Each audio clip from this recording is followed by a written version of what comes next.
한번 따라 하실까요? 하늘나라 슈퍼스타. 하늘나라 슈퍼스타. 예, 여러분 성경학교 주제 같죠?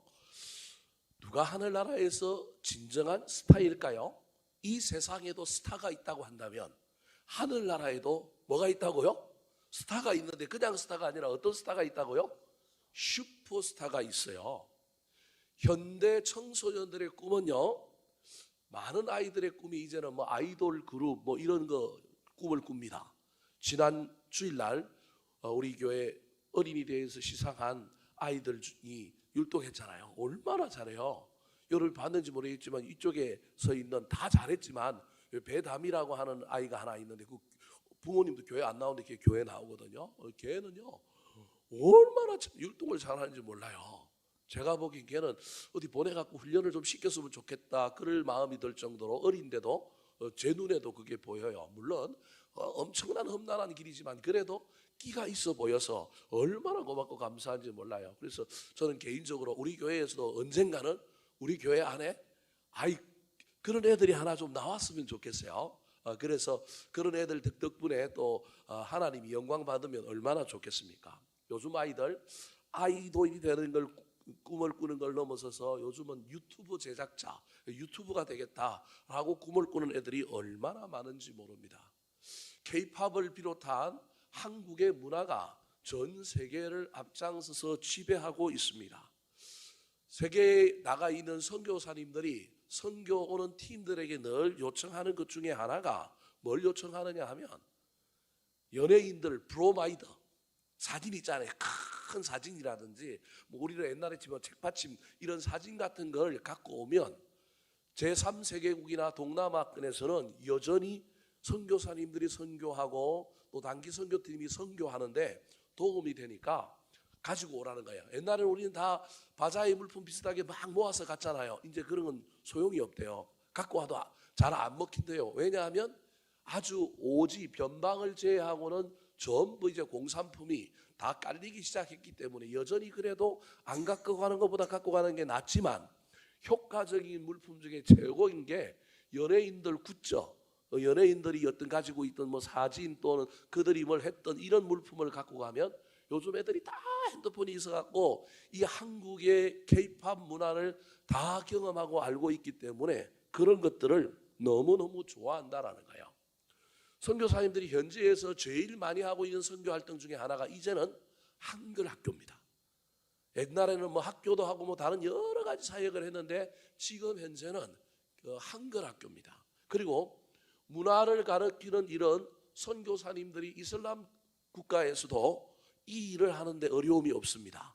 저 아프리카의 알제리에 우리 교회에서 청소년부 사역을 하다가 나가신 주만종 목사님이라고 하신 분이 알제리에서 지금 한글 학교와 그 다음에 현지 한인들 교회가 있었는데 담임이 공석이 되는 바람에 두 개의 일을 같이 해요. 얼마 전에 기도 편지가 왔는데 이제 한글 학교가 방학이 가까워서 이제 종강을 하는데 그 한글 학교가 그렇게 인기가 있대요. 그래서 한글 학교를 열면 수도 없이 많은 사람들이 온다는 거. 이유는 간단해요.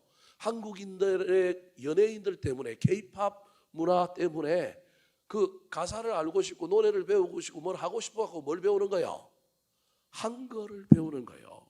그래서 옛날에 우리나라의 언어가 배우기도 어렵고 인기가 없었는데 웬만한 관광지나 웬만한 곳에 나가면 한국말 알아듣는 사람들 많고 한국말 하는 사람들이 꽤 현지인들 중에도 있을 정도로 한글이 인기가 있어요.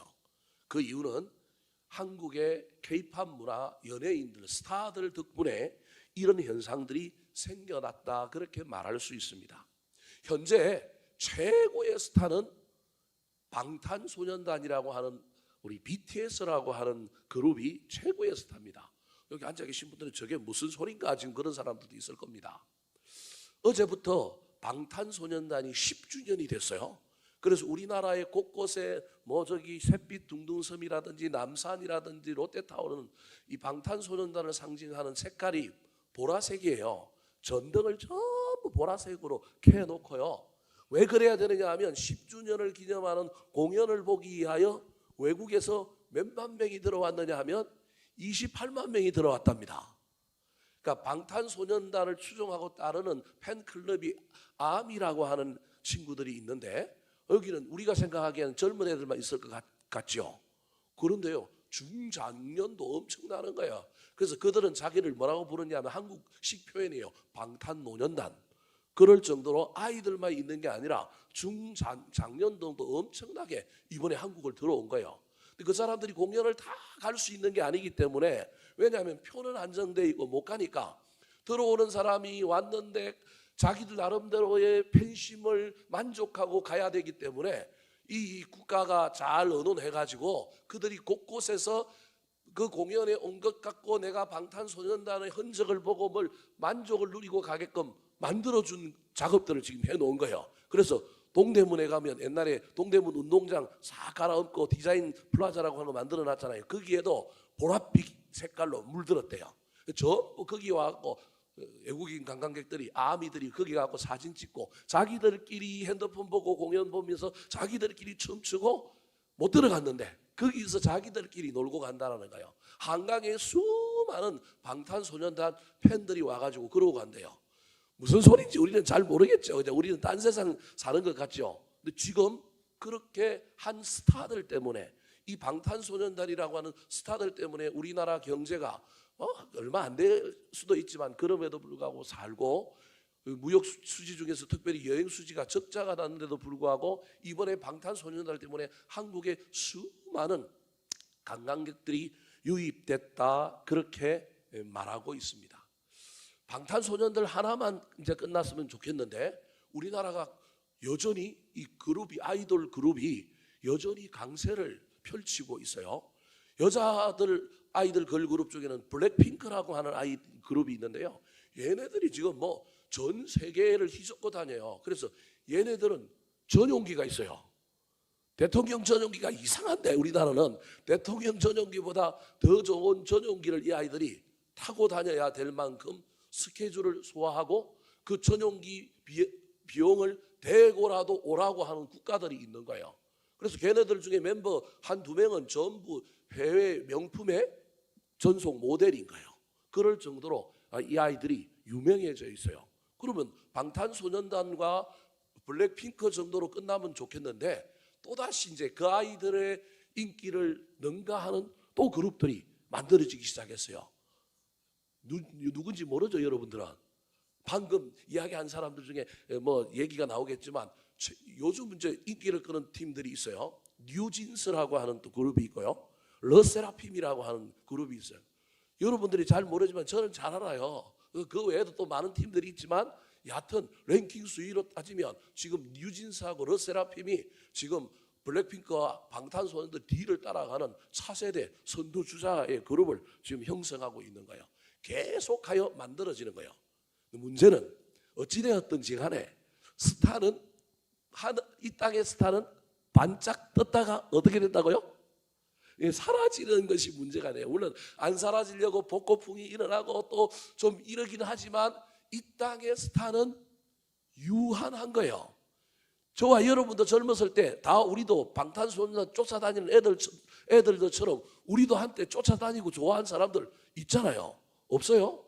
우리 나이든 권사님 때도 뭐 좋아하는 가수들이 있었고 탤런트 있었고, 저 때만 해도 좋아하는 탤런트 가수가 있어갖고 저도 뭐 모르는 노래가 없고요. 저도 연예인 이름 대라 그러면 쫓아다니는 사람들 수두룩 빽빽 하잖아요. 우리 다 한때 그러고 놀았잖아요.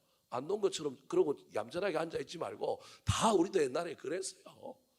그래서 요즘 젊은 사람들이 어른들 보고 라떼는 그렇게 이야기하는데, 지들도 조금 있으면 뭐라고 할 거라고요? 라떼는 할 거예요. 그래서 내비두면 돼요. 어쩔 수 없는 현상이에요. 다 우리가 다 쫓아다녔어요. 문제는 우리 쪽의 스타였던 사람들도 나이가 들어서 어느 시절에 보니 이제는 사라지고 없는 거예요. 윤복희가 젊은 트로트 가수들하고 지난 화요일 날 TV에 나왔는데 윤복희가 너무 좋아하는 거예요. 젊은 가수들하고 같이 노래를 부르고 같이 이거 하는 것 때문에 얼마나 윤복희가 만족을 했던지 연신 고맙다고 감사하다고 막 이야기를 하는 거예요. 그럴 정도로 이거 나오고 싶어도 못 나오는 거예요. 그런데 그 한때에 가장 찬란한 빛나는 젊은 애들하고 같이 한 무대에 서고 또 존경받고 자기를 높여주고 사랑해주니까 윤복희가 권사님이니까 겸손하기도 한데도 얼마나 고맙고 감사한지 말하는 것이 마음속에서 진심이 우러나서 자기를 불러주어서 너무너무 고맙고 감사하다고 이야기를 하는 것을 보면서 야, 인기가 무한할 수는 없구나. 그래서 인기 받을 때 감사해야 되고 인기 받을 때 겸손해야 되는구나, 그런 생각을 해보았습니다. 제가 오늘 연예인 이야기하려고 서두에 이런 얘기하는 게 아니고 이 땅에서도 스타가 끼깔나고 끝내주지만 하늘나라에도 뭐가 있다고요? 스타가 있다니까요.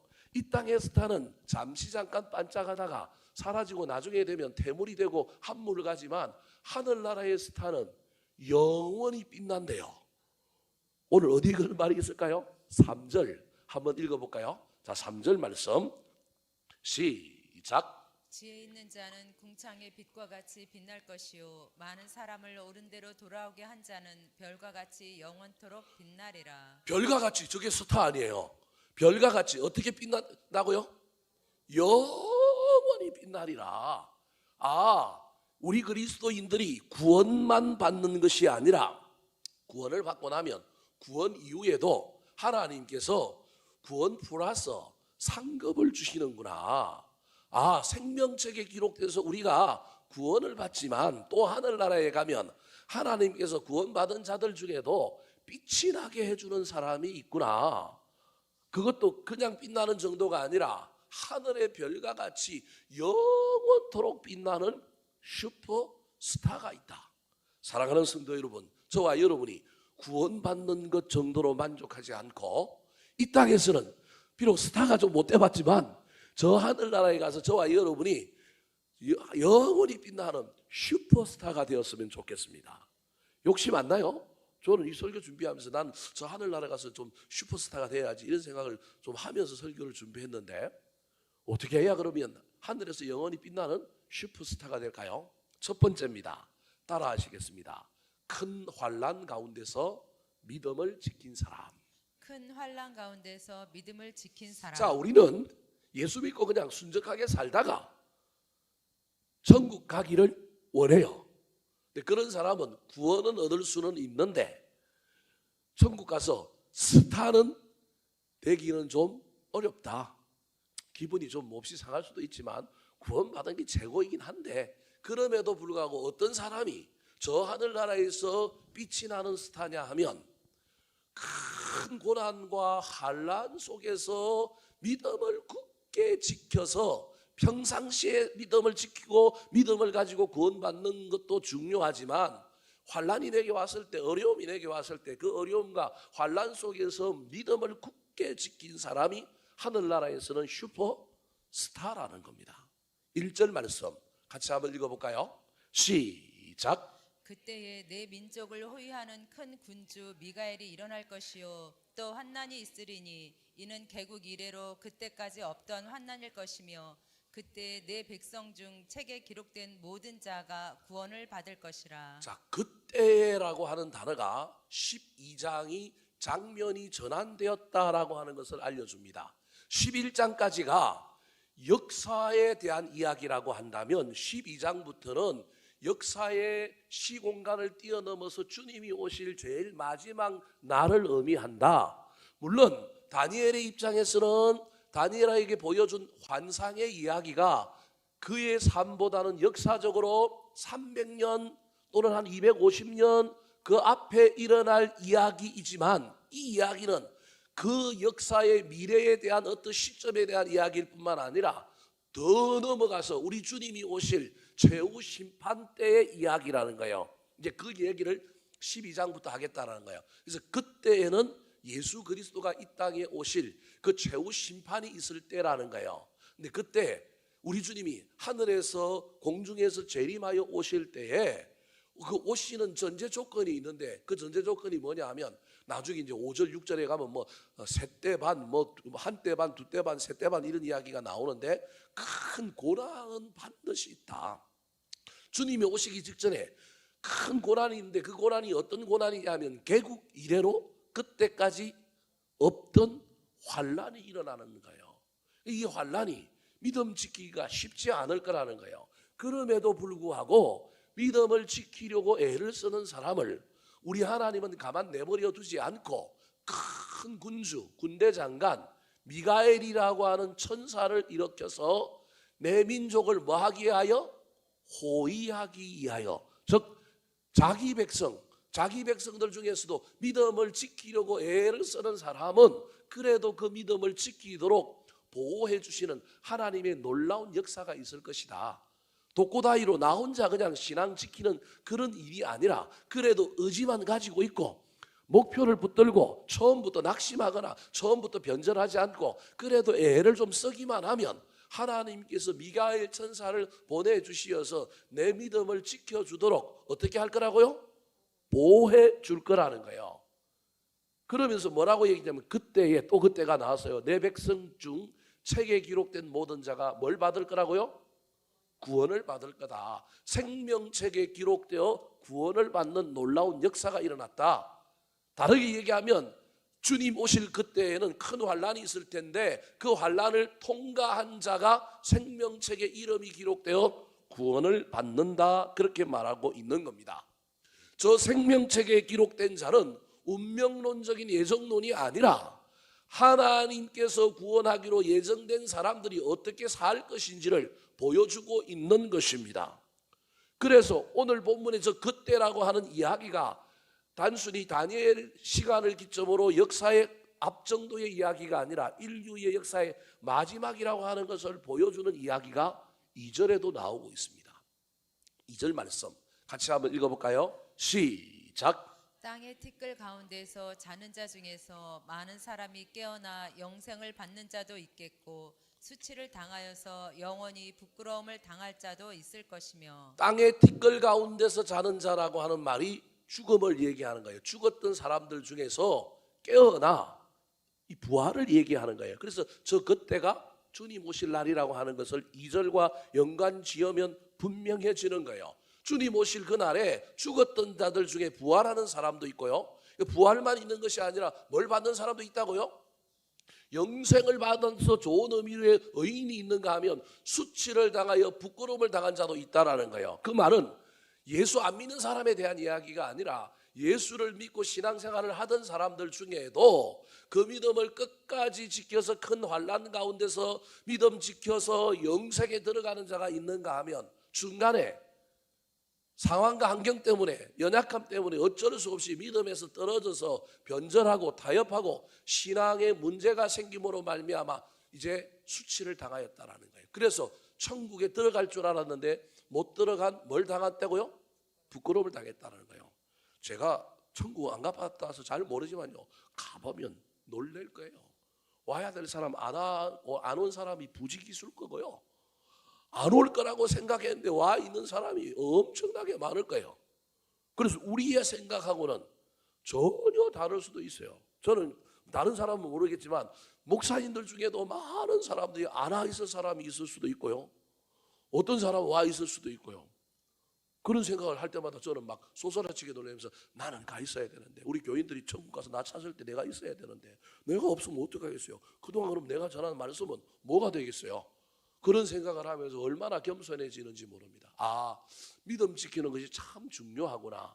큰 환난은 사람을 우리가 우리 마음대로 우리를 결정하게 하도록 내버려 두지 않아서 어떤 사람은 떨어지기도 하고 어떤 사람은 그럼에도 불구하고 하나님의 도우심 미가엘 천사의 도움을 받아서 그 믿음을 유지하는구나.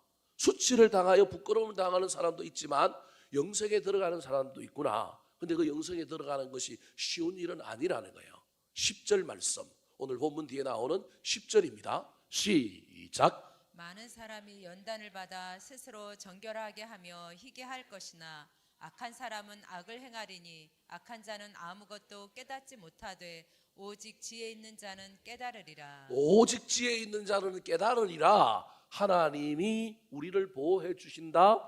최후 심판이 있다. 큰 환난이 있다. 가만 있는다고 그 환난을 통과하는 것이 아니라 연단을 받지만 내가 해야 될 하나님의 구원의 열심에 사람의 열심이 필요한데 스스로 뭐하게 해야 된다고요? 정결하게 해야 되죠. 성결이 동생 정결이가 이름이 저기 또 나왔어요. 정결하게 하며 뭐하게 할 것이다? 희게 할 것이다.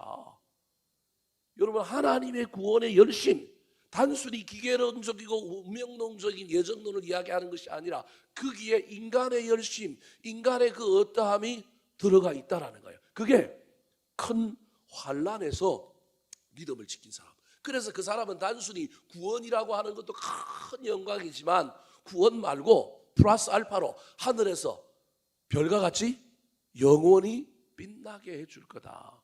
사람이 빛나는 것은 환난 속에서, 고난 속에서 그것을 어떻게 대처하고 나았느냐, 그것이 빛남의 밝기일 수 있다는 사실을 기억하시기 바랍니다. 인간은 어쩔 수 없이요, 고난 덜 당했으면 좋겠고 적게 당했으면 좋은 것이 우리 인간입니다. 근데 역으로 이야기하면 고난이 크면 클수록 은혜도 크고요, 고난이 길면 길수록요, 우리 하나님께서 저와 여러분의 영적인 세계에서는 훨씬 더 귀하게 대접해주고 밝게 해줄 수 있다는 사실을 기억하여 이 이야기를 통하여 자초하여 고난을 감당할 필요는 없지만 우리에게 주어진 고난 앞에 시각을 바꾸고 마음을 바꿔서 지지 말고 이겼으면 좋겠습니다. 내가 슈퍼스타가 될 기회다, 내가 더 빛날 기회다라고 여기시기 바랍니다. 수많은 대중문화의 스타들이 그냥 된 게 아니고요, 그냥 구원만 받은 게 아니고 그냥 데뷔한 게 아니고요, 피나는 뭘 한 거예요? 연습을 하고 피나는 어려운 무명 시절을 거치고 왔잖아요. 그걸 통과해서 스타가 된 것처럼 하늘나라에도 스타가 그냥 되는 것이 아니라 큰 고난을 통과하여 믿음을 지키는 것이다. 다르게 얘기하면 이 땅에서 저와 여러분이 고난 없었으면 좋겠지만 어떤 형태든지 고난이 올 때 그 고난을 기회로 삼아서 스타가 되는, 하늘나라의 스타가 되는 기회로 삼는 저와 여러분 되기를 예수님의 이름으로 축원합니다. 두 번째, 하늘에서의 슈퍼스타는 누구일까요? 따라하시겠습니다. 많은 사람을 옳은 대로 돌아오게 하는 사람.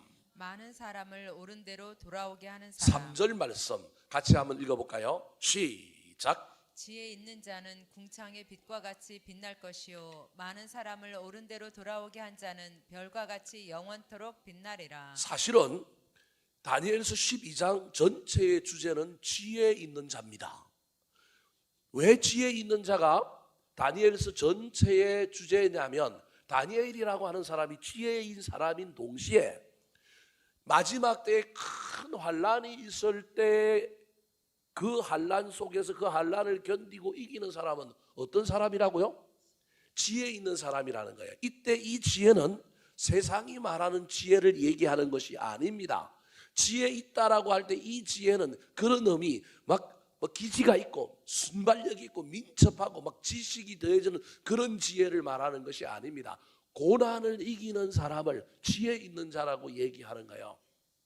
고난을 이기는 방법은 수동적으로 내가 그 고난을 참고 견디고 고난을 물리치는 방법도 있지만 적극적으로 고난을 이기는 사람, 말세를 살아가는 사람의 태도 중에 나를 정결하게 하고 연단시키고 나를 희게 하고 막 고난 가운데서도 내가 오염되지 않고 물들지 않도록 나를 그렇게 지킨 방어적인 방법도 있지만 또 다른 방법 하나를 오늘 소개하고 있는데 그게 뭐냐면요, 전도하는 거예요. 영혼을 위하여 하나님을 전하는 거예요. 그게 지혜 있는 자라는 거예요.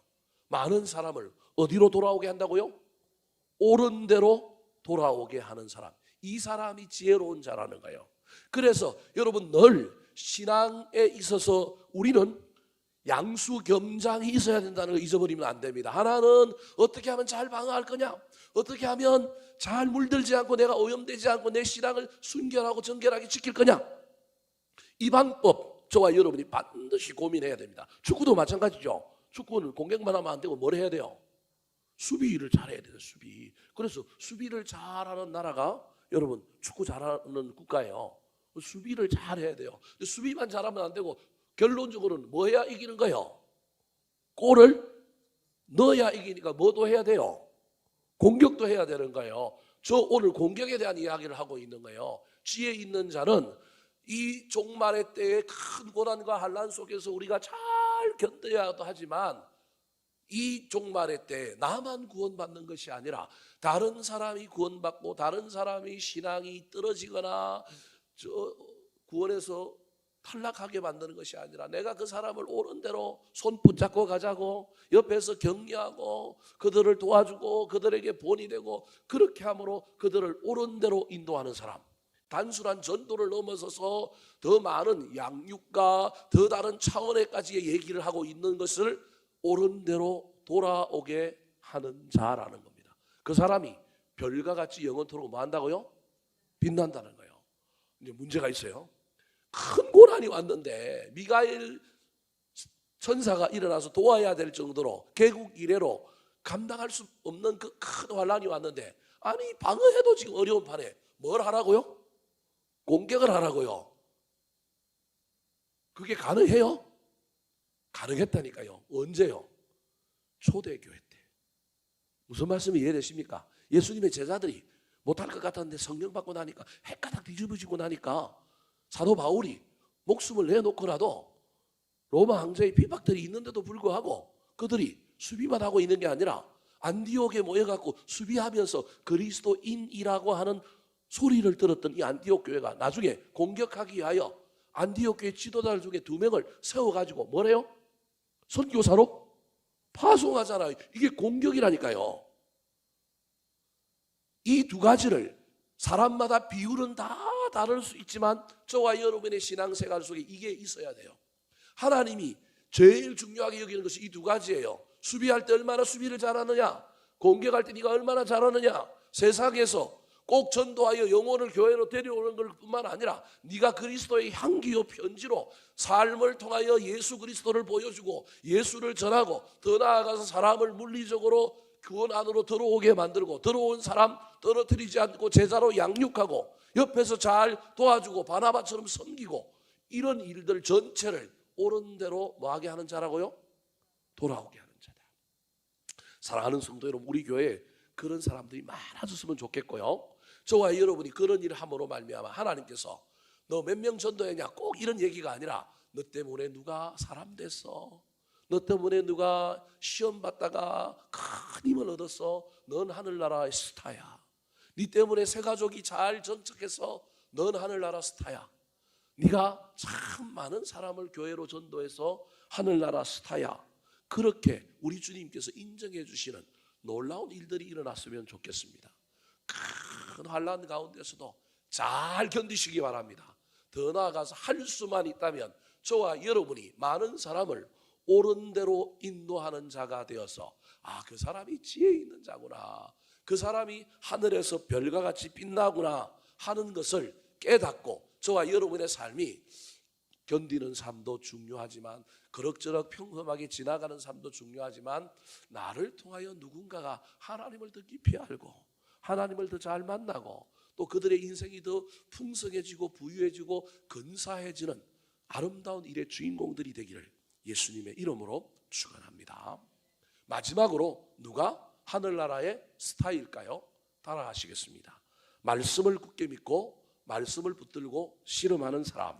말씀을 굳게 믿고 말씀을 붙들고 씨름하는 사람. 자, 아까 하늘나라 스타는 지혜 있는 자인데, 그 지혜 있는 사람은 어떤 일을 하느냐 하면 사람을 옳은 대로 돌아오게 한다고 말씀드렸습니다.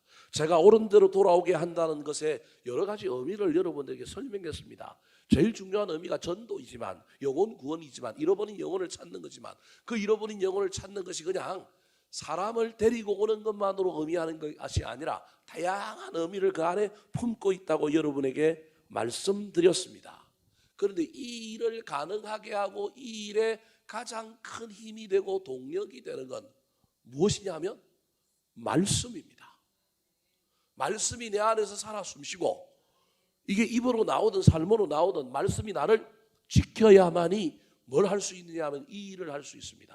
그래서 말씀 때문에 수비, 나를 정결하게 하고 연단받아서 스스로 희게 하고 내가 막 혼합되지 않고, 이것도 할 뿐만 아니라 누군가에게 예수 그리스도를 전하고 입으로 전하든 삶으로 전하든 향기가 나오든지 간에 내 안에 뭐가 살아 움직여야 되느냐 하면 말씀이 살아 움직여야만이 이 일이 일어나는 겁니다.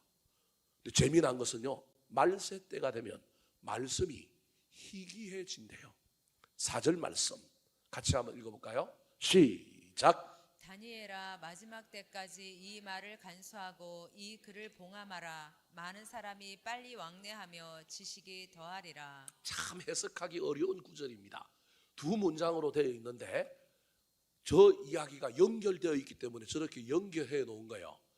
하나님께서 갑자기 막 미래에 대한 이야기, 저 최후 심판날에 일어날 때 이 이야기를 하고 난 다음에 다니엘에게 뭐라고 얘기했냐면 마지막 때까지 이 말을 뭐 하라고요? 간수하고 이거를 뭐 하라고요? 아니 간수하는 게 아니라 뭐 해야 돼요?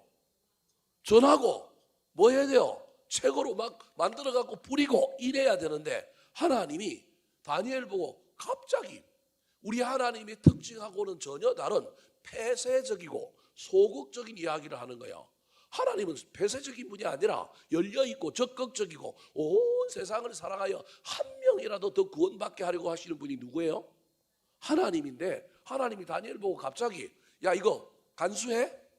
그리고 아무도 못 보도록 뭐 하라고요? 봉합해? 이 봉합해버리라는 거예요. 이게 하나님이 다니엘에게 한 명령이에요.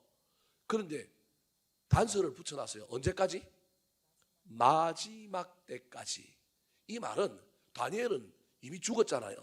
주님 오실 최후 심판날에 다니엘이 없지만 이 다니엘이라고 하는 대표를 통하여 인생 마지막까지 살아가는 모든 인생에게 하고 있는 말이에요. 사실은 다니엘은 대표일 뿐이에요.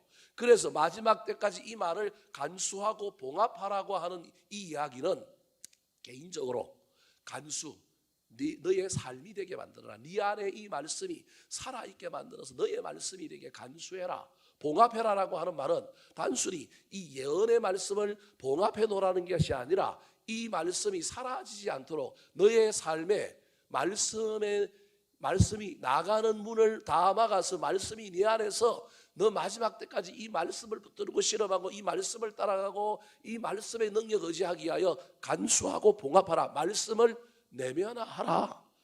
말씀을 굳게 믿고 말씀을 붙들고 마지막 때까지 가라라고 하는 상징적인 의미가 저 안에 있는 거예요. 동시에 그러면서도 불구하고 다니엘이 예언자란 말이에요. 근데 예언자를 통하여 뭐라고 얘기하고 있느냐 하면 구원도 때가 있다라는 거예요. 구원도 때가, 열처녀 비유 알잖아요. 기름 사러 갔다가 들어오니까 문이 어떻게 돼 있어요? 5 처녀는 덕만 준비한 게 아니라 뭘 준비했어요? 기름을 준비했어요. 그런데 신랑 기다리다 신랑이 늦게 오니까 꾸벅꾸벅 졸다가 불이 꺼져가는데 신랑이다 그러는데 가만 보니까 뭐가 떨어졌어요? 기름이 떨어졌단 말이에요. 그래서 그 다른 사람한테 빌려달라 그러니까 빌려줘요, 안 빌려줘요? 이건 빌려줄 수 없는 거라는 거예요. 그래서 막 급해가지고 동네 바깥에 나가서 뭘 사러 갔어요? 기름 사러 갔는데 어떻게 했어요? 문이 잠겼어요. 이 이야기의 핵심이 뭘까요? 덕만 준비할 것이 아니라 기름을 준비해야 된다, 그 이야기도 있지만요, 구원은 마지막 때에는 좁은 길이라는 거예요. 마지막 때는 닫히는 거라니까요. 다르게 얘기하면 마지막 때로 가면 갈수록 말씀은 어떻게 진다고요? 희귀해진다는 거예요. 길이 넓어지는 게 아니라 길이 좁아져야 돼요. 그래서 여러분, 죄송한 이야기지만요, 점점 기독교가 왕성해져서 온 세계로 퍼졌다가 기독교가 지탄을 받고 기독교가 사라질 위기가 처해지고 수그러져 간다? 여러분, 어쩌면 그때가 하나님 오실 때일 수도 있어요. 주님 다시 오실 때일 수도 있어요. 이 원리를 저와 여러분이 잘 기억해야 됩니다. 다르게 이야기하면 저와 여러분의 인생에 하나님께서 은혜를 주셔서 청년기를 지나고 장년기를 지나고 돈도 됐다 많이 벌어갖고 인생에 큰 좋은 일도 많이 하고 인생을 보라는 듯이 살았는데 나이가 들어서 인생에 물리적인 시간 때문에 나이가 들어서 점점 죽음이 가까울 때, 여러분, 그럴 수 있도록 저와 여러분은 뭘 붙들고 살아야 된다고요? 말씀 붙들고 살아야 된다는 얘기예요. 그러니까 마지막 때에는 뭐가 희미해지느냐 하면 말씀이 희미해지고 구원의 기회가 더 부족하다는 거예요.